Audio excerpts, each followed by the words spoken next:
Saludos chicos, anteriormente les había enviado un video explicativo de la resolución de un circuito paralelo. El día de hoy les voy a enseñar la resolución de un circuito mixto.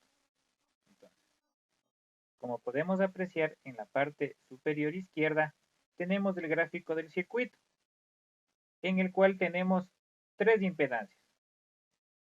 La impedancia R1, que vendría a ser una impedancia resistiva pura o un circuito complejo puro. La impedancia 2, que vendría a ser un circuito RL serie. Y tenemos una impedancia 3, que vendría a ser un capacitor. ¿Sí? Entonces, tenemos que tanto las impedancias 2 y 3 tienen una configuración paralela, como ya la vimos el día de ayer. Y todas esas resueltas o una vez resueltas quedarán en serie con una resistencia. Entonces, el día de hoy vamos a resolver un ejercicio con estas características. Este circuito mixto ya es de una aplicación práctica. Primero porque tenemos una fuente de corriente alterna, que lo estoy subrayando en este momento. Entonces, una fuente de corriente alterna, de voltaje en este caso, en serie con una resistencia, tiene el comportamiento de una fuente real de voltaje. Recuerden que una fuente real de voltaje se simboliza o se representa con una resistencia, que vienen a ser las pérdidas por diversos motivos que va a tener esa fuente. Otra representación que se le puede dar a esta resistencia de aquí es que puede ser la resistencia del cable. Recuerden que a mayor distancia la resistencia también sube. Ahora, la impedancia 2 es la representación de un motor monofásico. Se representa con una resistencia y una inductancia. Entonces, el modelo equivalente de un motor monofásico es un circuito RL. Más adelante iremos resolviendo ejercicios y nos vamos a dar cuenta de aquello. Y finalmente tenemos un capacitor. ¿Qué es lo que hace? Es corregir el factor de potencia, absorber las diferentes corrientes que tiene el circuito. Entonces, partiendo de esa explicación, vamos ahora a analizar los datos. Primero, una fuente de voltaje. ¿Qué dice? 170 seno de 377 T. Tres datos importantes. El primero, el valor máximo de voltaje, 170, o el valor pico. Segundo, la velocidad angular. Para este caso, la velocidad angular ya está dada de dato, ya no hay necesidad de calcularlo. Nos dice que esta es de 377. Y en anteriores ejercicios les había mencionado que si es 377, hacemos un despeje de frecuencia y vamos a tener que esa frecuencia es de 60 Hz. Y finalmente, si no hay nada después del 377T, decimos que tenemos un ángulo de voltaje igual a 0. Listo. Esos serían los análisis del voltaje. Ahora vamos a darles el análisis a lo que ya conocemos. La resistencia 1 de 10, la resistencia 2 de 15, tenemos un inductor de 50 milihenrios y un capacitor de 200 microfarads.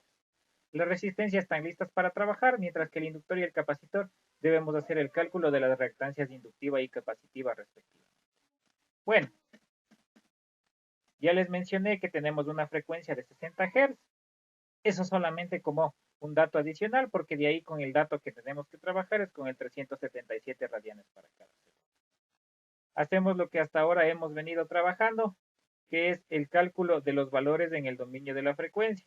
Entonces, el primer dato es el voltaje total. Hacemos la aplicación de la ecuación de voltaje, voltaje máximo dividido para la raíz de 2, y obtenemos nosotros este valor de 120 ángulo de 0. Entonces, ¿qué es esto de aquí? Esto de acá vendría a ser el voltaje RMS. Entonces, lo ponemos aquí.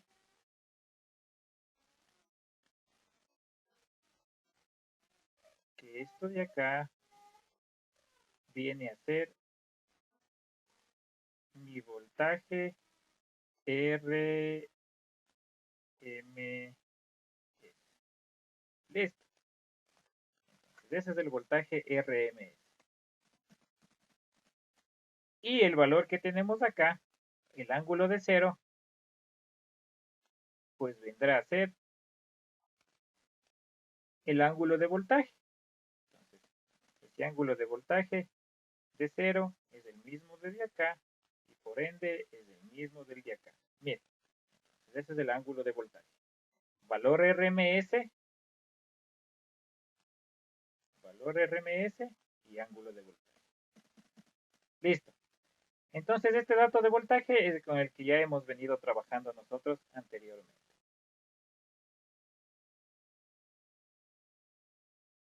Lo dejamos aquí enmarcado con una cruz. Ya conocemos ese valor de voltaje. ¿Qué les mencioné hace un momento? Que tanto la inductancia como la capacitancia no están listas para trabajar. ¿Qué debemos hacer? Pues calcular primero la reactancia inductiva. Eso ya lo vimos en el video anterior cómo se calcula, así es que simplemente voy a poner la ecuación, el cálculo y voy a tener aquí la respuesta en coordenada binomial y la respuesta en coordenadas polares. J1885 positivo en binomial o 1885 ángulo de 90 ohmios en coordenadas polares. Listo. Entonces, así como hice el cálculo del JXL o reactancia inductiva, ahora voy a calcular el JXC o reactancia capacitiva. Recordando que esta es negativa, entonces aquí aplico la ecuación, reemplazo y voy a tener estos resultados de acá. Menos J 13.26 ohmios en binomial y 13.26 ohmios ángulo de menos 90 en polar. Y ahora sí, ya tengo los resultados que necesito o los valores que necesito para armar mis impedancias. Entonces voy a subrayar los valores en coordenadas binomiales para armar mis impedancias. ¿Cuáles son mis impedancias? Pues la que ya les mencioné hace un momento. Z1, entonces pongamos aquí que Z1 sea la resistencia 1 solamente. 10 ohmios en binomial o 10 ohmios ángulo de cero en polar. Entonces, enmarquemos nuestro resultado. Entonces, esta va a ser mi primera impedancia. En polar y en binomial. Listo. Mi segunda impedancia va a tener esta forma de acá. R2 más JXL. Entonces, R2, ¿cuál es? Pues la que tenemos de dato. Entonces, decimos que todo esto va a ser mi impedancia Z2. Listo. Y simplemente reemplazamos 15 más J85 en binomial y 2451.5 en polar. Entonces, esa es mi impedancia número 2. Ahora, mi impedancia número 3 es simplemente el capacitor de acá. Va a ser una inductancia, una capacitancia pura que responde a esta forma de aquí. Menos JXC, menos J1326 o en polar 13.26 ángulo de menos 90. Entonces, una vez armadas mis impedancias, yo ya estoy listo para resolver el circuito. Bueno, continuando y para partir ya a la resolución del ejercicio, entonces dibujamos el circuito equivalente donde tenemos aquí la fuente de voltaje en corriente alterna, pero ya escrito como vector, o sea, en el dominio de la frecuencia. Tenemos aquí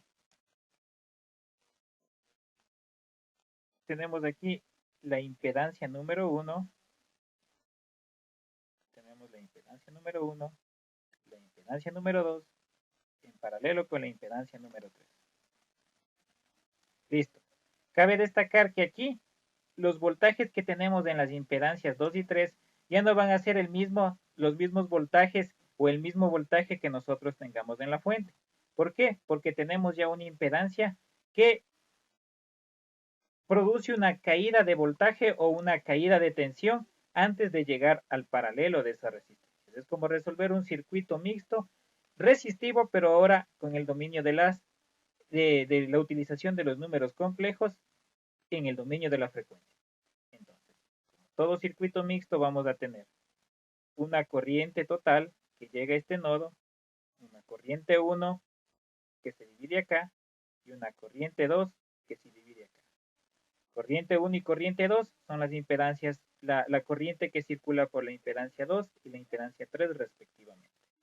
Entonces, partimos de este gráfico para empezar a resolver el ejercicio. Aquí ya no podemos calcular directamente las corrientes 1 y 2, entonces debemos hacer necesariamente por el método número 1 que lo vimos el día de ayer. ¿Y cuál es este método? Encontrar la impedancia total y después encontrar los voltajes y corrientes parciales. Entonces partimos diciendo que Z2 y Z3 están conectados en paralelo. Y ese va a ser nuestro siguiente cálculo.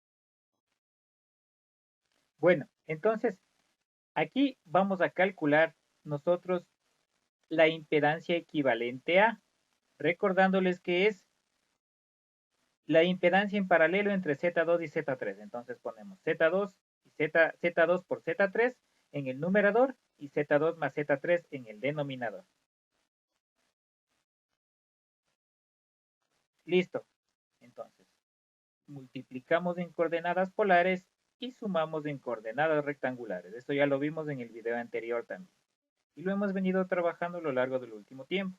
Entonces, nos da como resultado ZA igual a 19,88 ángulo de menos 58,93 en coordenadas polares y eso se transforma a coordenadas binomiales y tenemos 10,25 menos J 17,02. Recuerden que si tenemos en polar lo pasamos a binomial o si tenemos en binomial lo pasamos a polar. Listo, y nos quedaría el siguiente circuito equivalente.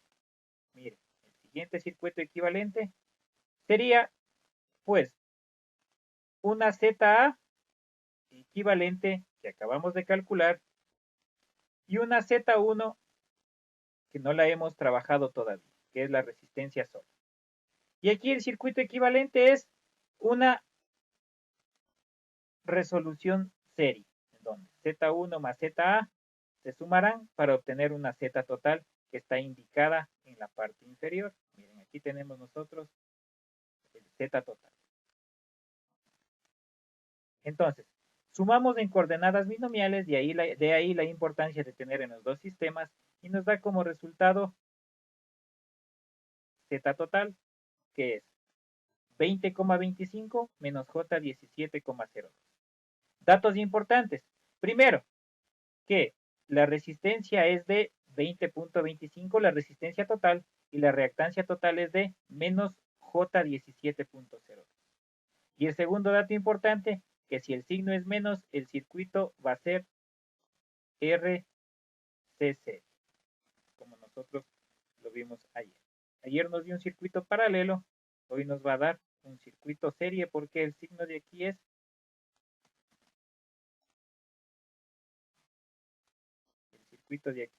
con el signo menos.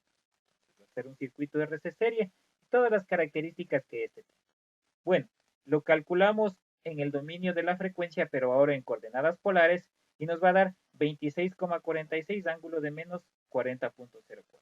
Datos importantes, que este es el módulo de la impedancia,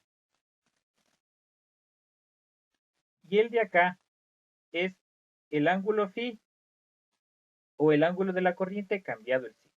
Entonces, calculamos la corriente total con la ecuación de la ley de Ohm, que dice que voltaje total es igual a, que divide a Z total es igual a la corriente total.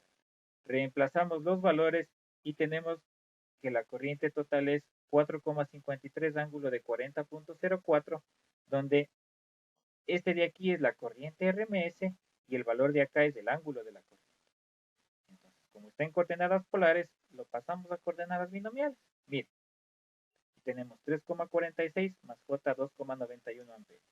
Entonces, simplemente calculando con la ley de Ohm. ¿Qué habíamos dicho anteriormente? Que este ángulo de aquí es el mismo ángulo que el de acá, solamente que cambiado de signo. Bueno, y ahora vamos a calcular nosotros el factor de potencia, para lo cual hacemos la siguiente analogía.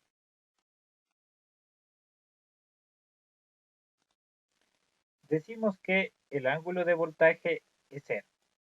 La corriente que le acabamos de calcular, ponemos un ángulo de voltaje, un ángulo de corriente igual a menos 40,04. Entonces, ¿Qué decimos? Ángulo de voltaje, 0. Ángulo de corriente, positivo 40.04. Entonces aquí en cambio la corriente adelanta al voltaje en 40.04 Bt.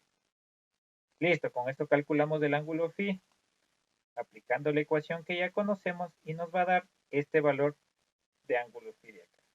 Entonces, inmediatamente le sacamos un coseno a ese valor y nos va a dar el coseno o el factor de potencia, que es lo que nos dice que es 0.76. Pero como la corriente adelanta al voltaje, este 0.76 va a estar en adelante. Y una vez que hayamos calculado todo en el dominio de la frecuencia, nosotros procedemos a calcular la corriente en el dominio del tiempo, aplicando la ecuación que ya conocemos. Simplemente reemplazamos los valores y decimos 4.53 por raíz de 2, la misma velocidad angular y el ángulo de la corriente que lo calculamos nosotros acá. Y obtenemos este valor, 6.4 seno de 377t más 40.04 amperios. Y tenemos ahí sí los valores de voltaje total, impedancia total y corriente total.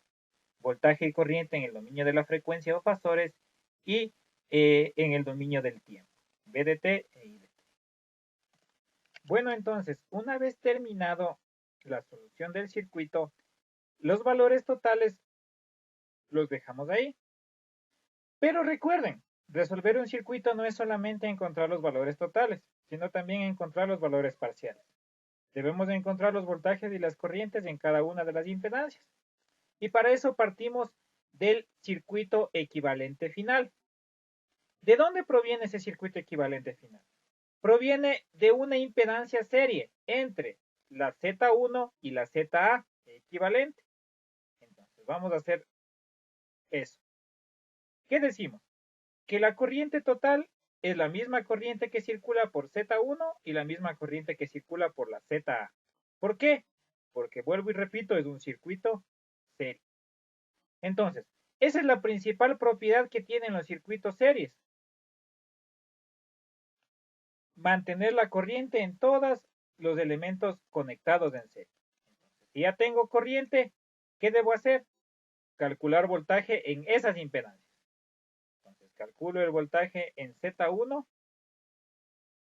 Calculo el voltaje en Z1 en coordenadas polares y obtengo la respuesta en coordenadas polares y en coordenadas binomiales. Y luego procedo a calcular el voltaje en ZA. Recuerden que las dos impedancias están en serie. Y una vez hecho ese procedimiento, tengo el voltaje en ZA en coordenadas polares y el voltaje en ZA en coordenadas binomiales. Y encontraríamos ahora sí las corrientes, los voltajes, perdón. ¿Qué nos sirve? El voltaje en Z1. En ZA, ¿de dónde viene? ¿De dónde proviene el ZA? Pues proviene de un circuito paralelo. ¿Entre qué resistencias? ¿Entre qué impedancias? Entre la impedancia Z2 y la impedancia Z3. Y eso sí nos sirven para anotar en nuestra tabla, en nuestro reporte de resultados. Como es un circuito paralelo, ¿qué debemos calcular? Las corrientes, porque los voltajes ya los tenemos. Entonces, calculamos la corriente en Z2, que es nuestra corriente 1 que graficamos en un principio, que es la corriente que circulará por esta impedancia. Con la ley de Ohm obtenemos el resultado en coordenadas polares y el resultado en coordenadas binomiales.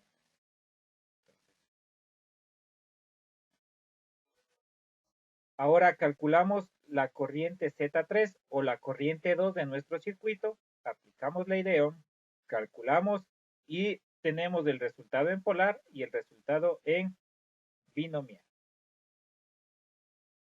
Entonces ahí tendríamos nosotros todos los valores de voltaje y corriente en todas las impedancias del circuito. Bueno, para comprobar los resultados obtenidos, nosotros vamos a poderlo realizar de dos maneras, utilizando las ecuaciones características de la ley de Ohm. Primero, la suma de corrientes en un nodo. Entonces, vamos a utilizar esta ecuación de aquí, la que revisamos del día de ayer. Las corrientes 1 y 2 sumadas deben darme el valor de la corriente total calculada en un principio. Entonces, sumamos en coordenadas binomiales los reales, los imaginarios y obtenemos este resultado en coordenadas binomiales. Al igual que los anteriores, lo podemos nosotros transformar a coordenadas polares. Y cotejamos los dos últimos valores subrayados con el valor de la corriente total y vemos que se aproxima con bastante cercanía. Y ahora, la segunda comprobación que vamos a hacer es utilizar el circuito equivalente Z1 y ZA, los dos voltajes en ambas impedancias, la una de dato y la otra equivalente, debe darnos el resultado del voltaje total de la fuente. Entonces, sumamos todos los reales y eliminamos en este caso los imaginarios. ¿Por qué? Porque aproximadamente son el mismo valor. Y nos da un resultado de 119.88 que se aproxima con bastante cercanía a 120. Entonces, comprobamos que lo que hemos resuelto está bien. Finalmente, para terminar con la solución del ejercicio, debemos hacer la parte gráfica. Entonces, para este caso empezamos con el triángulo de impedancia. Entonces, el triángulo de impedancias no es nada más y nada menos que la ubicación de los vectores de impedancia, empezando con el vector resistencia.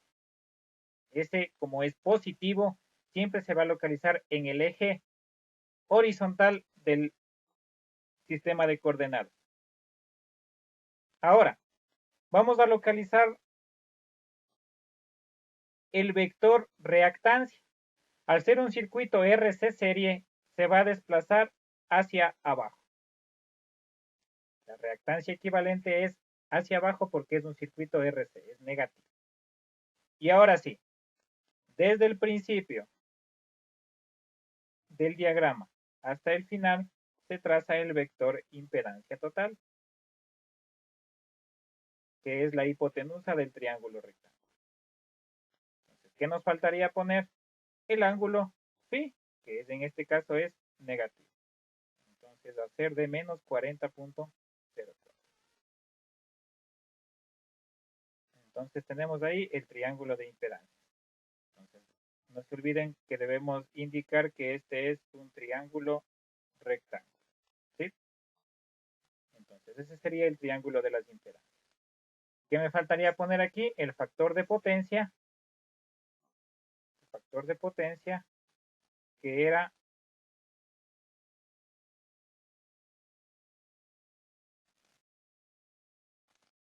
que era 0.78.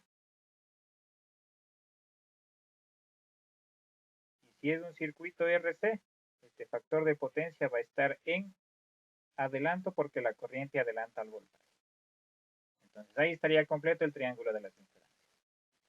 Queda para ustedes de tarea dibujar el diagrama fasorial y las formas de onda.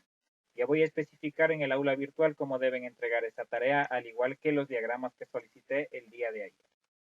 Entonces, esto sería todo de este tutorial. Ánimo en su trabajo y buena suerte en su aprendizaje virtual.